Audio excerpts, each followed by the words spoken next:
जी नाज़रीन अस्सलाम वालेकुम। आज बुनियादी तौर पर 3 मौज़ूआत पर आपसे बात करनी है। एक तो इमरान खान साहब का बयान जिसमें उन्होंने कहा कि हमारे लोगों के पास भी बंदूकें थीं, ये क्यों बयान दिया गया, और एक तरह से मुसल्लह जद्दोजहद का एतराफ़ किया गया। दूसरी बात यह कि KPK के वज़ीर आला ने जिस तरह वफाक पर मुसल्लह चढ़ाई का ऐलान किया गया, इसके पीछे क्या मुज़मरात हैं। एक और एंगल पर हमने बात करनी है कि पंजाब में बिलाखिर आइनी बहरान ख़त्म हो गया और अब एक सूबाई काबीना अमल में आ चुकी है, हलफ उठाए जा चुके हैं। तो ये इतना तातुल क्यों हुआ और काबीना में कौन कौन से नाम आए हैं, कौन कौन से नाम रह गए हैं। और तीसरी बड़ी इंटरेस्टिंग ख़बर है, स्पीकर साहब ने, कौमी असम्बली के स्पीकर साहब ने, जो PTI के 130 अरकान ने इस्तीफ़ा दिया था, उनको बुला लिया है कि आए अपने इस्तीफ़े की तस्दीक दें करें, अगर आप तस्दीक करते हैं तो आपका इस्तीफ़ा मान लेते हैं। तो उस पर बड़ी इंटरेस्टिंग सूरत हाल है, उसके हवाले से बात भी करेंगे। अच्छा, जो कुछ इमरान खान के पहले लॉन्ग मार्च में हुआ, सुप्रीम कोर्ट के हुक्म की धज्जियाँ उड़ाई गईं, शहर को नज़र आतिश किया गया, 6-7 हज़ार लोगों के साथ पूरे कैपिटल को हॉस्टेज रखा गया, वो इंटेंशनल किया गया। ये मेरा तबसरा यही है कि वो जानबूझकर किया गया, इसलिए कि लोगों के उनके साथ लोग नहीं निकले तो उन्होंने इम्पैक्ट क्रिएट करना था, वो इम्पैक्ट क्रिएट हो गया। अदालत ने उसकी तायीद कर दी कि बहुत अच्छा किया आपने। अच्छा, दूसरी बात ये है कि अब दोबारा खान साहब पहले 6 दिन का कह रहे थे, फिर अब कह रहे हैं कि मैं फ़ैसला करूंगा लॉन्ग मार्च के हवाले से। अब लॉन्ग मार्च नहीं होना, मुझे नहीं लगता, क्योंकि जितने लोग पहले निकले थे अब उतने भी नहीं निकलेंगे। जानबूझकर ये 2 बयानात दिए गए हैं। इमरान खान ने कहा है कि हमारे लोगों के पास बंदूकें थीं और गोली चल जानी थी।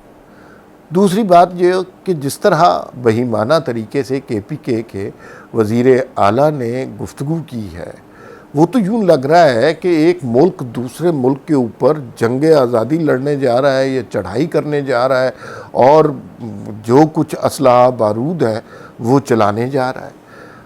तो ये इंटेंशनल किया गया है, इसलिए कि ये चाहते हैं कि मामला सुप्रीम कोर्ट के पास, सुप्रीम कोर्ट ने इजाज़त दे ना दे कि आपने मार्च करना है। खान साहब बार बार सुप्रीम कोर्ट को बीच में घसीट रहे हैं, क्योंकि अब इस्टेब्लिशमेंट भी उनके साथ नहीं रही। अब जो है जो करीबी साथी थे वो भी बिखर गए, एक बैसाखियों पे खड़ी पार्टी तितर बितर हो गई है। अब सारा मामला खान साहब चाहते हैं सुप्रीम कोर्ट उनके लिए कोई अच्छा सा प्यारा सा हल निकाल कर पेश करते हैं, और वो हल जो है वो यही चाहते हैं, उनकी गुफ्तगू से लग रहा है कि सुप्रीम कोर्ट उन्हें लॉन्ग मार्च से मना कर दे। अगर सुप्रीम कोर्ट लॉन्ग मार्च से मना कर देगी, खान साहब कहेंगे, खान साहब की तो लॉटरी निकल आएगी कि हमने तो इनकलाब लाना था, 20 लाख लोग तैयार खड़े थे और वो 20 लाख लोग नहीं आ सके क्योंकि सुप्रीम कोर्ट ने मना कर दिया। और सुप्रीम कोर्ट इस बात को वजह बनाएगी कि भाई ये तो मुसल्ला लोग हो के आ रहे थे, KPK के जो वज़ीर आला हैं बड़े ख़तरनाक बयान दे रहे हैं, इन हालात में हम इजाज़त नहीं दे सकते लॉन्ग मार्च की। तो खान साहब की तो चांदी हो जाएगी, लॉन्ग मार्च से ही मना हो जाएंगे और जो उनकी नैरेटिव भी बाकी रह जाएगा। लोग नहीं निकल रहे खान साहब के साथ, लोग तंग आ गए हैं। और KPK के लोग, अगर आप जानते हैं कुछ दोस्तों को वहाँ पे, वो बड़ी तंग है और वो चाहते हैं कि किसी तरह अब इस मुश्किल से, दंगा फसाद से निजात मिले। लोगों ने मजदूरी करनी है, नौकरी करनी है, रोज़गार कमाना है, हर वक्त तो ये नहीं हो सकता। लेकिन खान साहब अजीब अहमकों की हरकत कर रहे हैं कि वो एक बंकर में छुप के बैठे हुए हैं और उनकी कोशिश ये है कि उन्हें इस्लामाबाद ना आना पड़े, और इस्लामाबाद आ गए तो गिरफ्तारी का डर है, और उस शख्स को डर है जो लोगों को भेड़ बकरियों की तरह गिरफ्तार करता रहा। तो मेरा तजिया ये है कि खान साहब दिल से चाहते हैं कि लॉन्ग मार्च ना हो और सुप्रीम कोर्ट उन्हें मना कर। पंजाब में आइनी बहरान ख़त्म हो गया।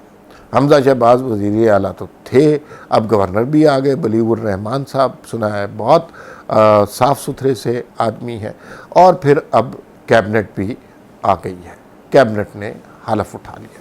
सारे नाम बहुत अच्छे हैं, बड़ी मेहनत की हुई है और बहुत जो है उन्होंने तकलीफ़ें भी उठाई हुई हैं, डेमोक्रेसी का साथ भी दिया हुआ है। हमज़ा शहबाज पहली दफ़ा वज़ीर आला मुंतखब हुए हैं और इतनी बड़ी टास्क है, तो टीम उन्होंने बहुत अच्छी सोच समझ के चुनी है। राना मशहूद हैं और फिर उसमें ताप तारण हैं। ये वो लोग हैं जिन्होंने बड़ी पी काटी है, जिसे पंजाबी में कहते हैं, और काफ़ी मेहनत की है। लेकिन एक नाम नहीं, और मुझे बड़ी हैरत हुई, और वो अज़मा बुखारी साहिबा का। सुना था कि उन्हें इत्तलात का पोर्टफोलियो मिल रहा है और उनका नाम नहीं है, जिस पे मुझे दुख हुआ, इसलिए कि गुज़िश्ता अरसे में जो स्ट्रगल की गई उसमें कोई ख़ातून मरियम नवाज़ के बाद अगर बेजिगरी से लड़ी है तो वो अज़मा बुखारी है। उन्होंने हर मकाम पर मुश्किल, हर धरने में पहुंची, हर पेशी में पहुंची, हर ऐसे टॉक शो में जहां पर गलीज़ गुफ्तगू होनी थी वहां पर नहायत शाइस्ता और शुस्ता तरीके से पार्टी को डिफेंड किया। इतनी अच्छी वर्कर को इतनी मेहनत और काविशों के बाद अगर आपने वजारत नहीं दी तो ये तो बड़ी गलत बात है। अज़मा बुखारी का हक बनता था, और मतलब मुझे याद है कि वो फिरदौस आशिक अवान जैसी बदजुबान खातून के साथ बैठकर उन्होंने मुकालमा किया। और फिरदौस आशिक अवान आपको पता है किस किस्म की गुफ्तगू कर सकती है, वो उसके बावजूद वो वहाँ पर गई, हंसते खेलते टॉक शो किया, बदतमीज़ी नहीं की, कोई ऐसी जलसा बता दें, पेशी बता दें जहाँ अज़मा बुखारी नहीं थी। तो मेरे ख़्याल में जो कारकुन जिन्होंने बहुत ज़्यादा मेहनत की है उनको सरफराज करना चाहिए था, उनको कोई ना कोई पोर्टफोलियो ज़रूर देना चाहिए था। अभी भी काफ़ी वक्त है, कुछ जाहिर है कुछ ना कुछ मिनिस्ट्रियाँ अभी भी बन सकती हैं, तो उनको रिस्पेक्ट देनी चाहिए थी। रिस्पेक्ट इस वजह से नहीं देनी चाहिए थी कि वो हर जलसे में मौजूद रही हैं या वो मरियम नवाज़ के बहुत करीब हैं या नवाज़ शरीफ उनसे बात कर लेते हैं। रिस्पेक्ट इस वजह से देनी चाहिए कि ख़ातून होने के नाते उन्होंने इस मुल्क में जमहूरियत के लिए बहुत जद्दोजहद की है और उनको उसकी जद्दोजहद को इज़्ज़त देनी चाहिए, एहतराम करना चाहिए, वरना लोग बदज़न हो जाएंगे। वरना लोग क्यों जद्दोजहद करेंगे सियासी जमातों के लिए। तो मेरे ख्याल में ये बात क्लियर होनी चाहिए और इनको कोई ना कोई पोर्टफोलियो मिलना चाहिए। बहुत सुलझी हुई मेहनती खातून हैं, सियासी जहन रखती हैं और सियासी सूझबूझ रखती हैं, अनथक मेहनत करती हैं। तो मुझे बहुत हैरत हुई उनका नाम ना देख के। अब तीसरी बात की तरफ आते। तीसरी बात है भाईजान, वो स्पीकर कौमी असम्बली ने कहा कि भाई अरकान असम्बली अगर इस्तीफ़े दे चुके हैं तो ज़रा 5-5 मिनट के लिए मेरे पास तशरीफ़ लाएं। तो वो अब पीटीआई ने मना कर दिया। ये बड़ी इंटरेस्टिंग गेम है, इसलिए कि 130 अरकान हैं, वो इस्तीफ़े उनमें से ज़्यादातर देने नहीं चाहते। उनमें से काफ़ी लोगों को ये बात समझ आ गई है कि खान साहब का दौर चला गया हुआ है। अभी कोई 1.5 साल हुकूमत है, 1.5 साल एमएनए के पर्क्स और कमेटियाँ और ट्रैवलिंग और टीएडीए और मेडिकल और फंड्स, ये वो छोड़ दें। ऐसे ही खान साहब तो मतलब ऐसे ही कह देते ना, तो उनमें से तवक्को है और ख़बर यही है कि एक अच्छी खासी तादाद है जो इस्तीफ़े नहीं देना चाहते। ये हुकूमत ने बड़ी अक्लमंदी की। उन्होंने कहा कि ये जो बड़े बड़े लोग हैं ना, शाह महमूद कुरैशी, फवाद चौधरी, ये ऐसे शेख रशीद, इनके मंजूर कर लेते हैं क्योंकि ये तो मुंह से कह रहे हैं, उन्होंने मुंह से तो नहीं कहा। अब अगर बड़ी इंटरेस्टिंग सिचुएशन होगी कि ये जो 10 बड़ बोले हैं इनके इस्तीफ़े मंजूर हो जाते हैं और बाकी सारी पार्टी वापस आ जाती है, तो फिर क्या बनेगा? तो फिर तो पीटीआई बिल्कुल ही ख़त्म हो जाएगी और फिर इतनी बड़ी तादाद में अगर अरकान बदल जाएंगे तो फिर तो उनके ऊपर उनको डी-सीट भी नहीं किया जा सकता। और आगे से सूरत हाल ये है कि अब हुकूमत का इरादा ये है कि अगर ये इस्तीफ़े देते हैं और 30-40 इस्तीफ़े आएंगे तो हम फिर ज़िमनी इलेक्शन करा देंगे फटाफट। जुलाई में इलेक्शन करा देंगे, एक नई पार्लियामेंट आ जाएगी, एक नई कौमी असम्बली आ जाएगी, उसमें अक्सरियत भी आपको हासिल होगी, क्योंकि अब हवा चल रही है ना नून लीग की, तो वो नून लीग की हवा चल रही है। अब उस हवाले से लोग उसी तरह से फैसले करेंगे। और ये तो एक ख़ास जो पीटीआई में तबका आया है ना, वो तो ख़ास किस्म का तबका है, वो तो हवा की रुख देख कर फैसला करता है। ये कोई डेडिकेटेड वर्कर्स नहीं होते पार्टियों के। ये पीटीआई वाले जो थे ये और तरह के इलेक्टेबल्स कह लें, तो उन्होंने तो भाई सारी ज़िंदगी की जद्दोजहद एक सीट के लिए करनी है, वो सीट क्यों छोड़ते हैं। आखिर में थोड़ी सी गुफ्तगू करते हैं। आज मरीम नवाज़ ने केपीके के सोशल मीडिया टीम के साथ खिताब किया, उसमें कुछ बातें बहुत अहम थीं।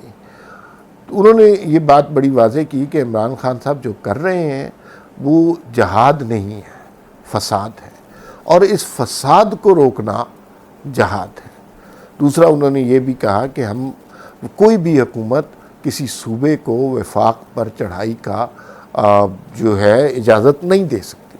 ये मुसल्ला जत्था है और इसमें इमरान खान साहब जो हैं वो एक तरह से तखरीबी कार्रवाई कर रहे हैं।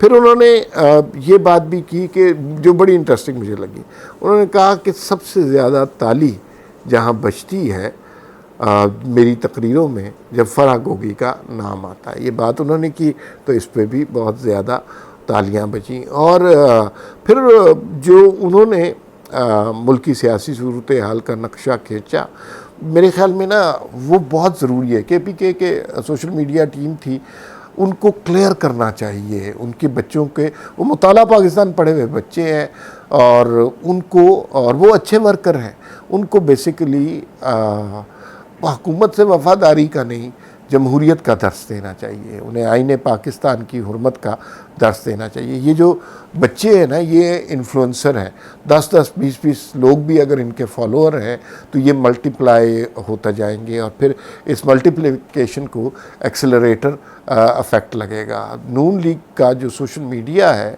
वो बुनियादी तौर पर मरीम नवाज़ की वजह से ही कायम है, और ये इतना ताकतवर हो गया है कि अब ये छोटे मोटे जलसे को जलसा नहीं कहते, सोशल मीडिया कन्वेंशन कहते हैं। इस तरह केपीके के अलावा देखिए सियासत में इम्पॉर्टेंट बात यही है, आप लोगों से राब्ता रखें, हर सतह के लोगों से राब्ता रखें।